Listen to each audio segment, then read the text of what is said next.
Les exercices résolus de Monsieur Petit. Utilisez la loi d'Ohm pour déterminer la valeur de la tension U à appliquer aux bornes d'un résistor.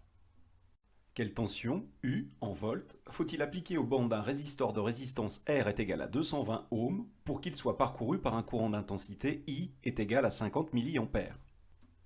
Pour résoudre ce petit problème, nous allons utiliser la méthode des 5 C.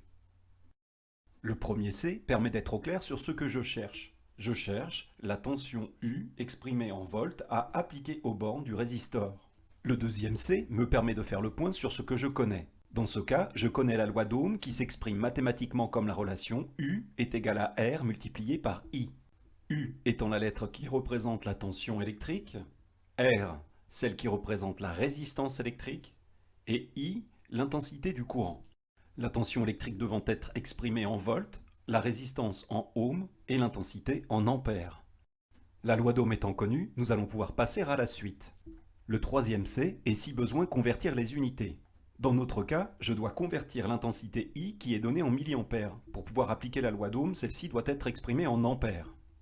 I est égal à 50 mA est égal à 0,050 ampères. N'hésitez pas si besoin à utiliser un petit tableau de conversion comme celui qui s'est affiché à l'écran.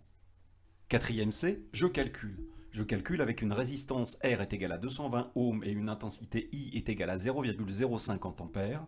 U est égal à 220 fois 0,050, ce qui donne, après calcul à la calculatrice, une tension U égale à 11 volts.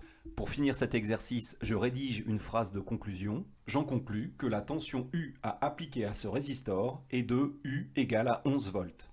Voilà, j'espère que cette vidéo t'aura permis de comprendre comment utiliser la loi d'Ohm pour déterminer la valeur de la tension à appliquer aux bornes d'un résistor lorsqu'on veut qu'il soit traversé par une intensité donnée.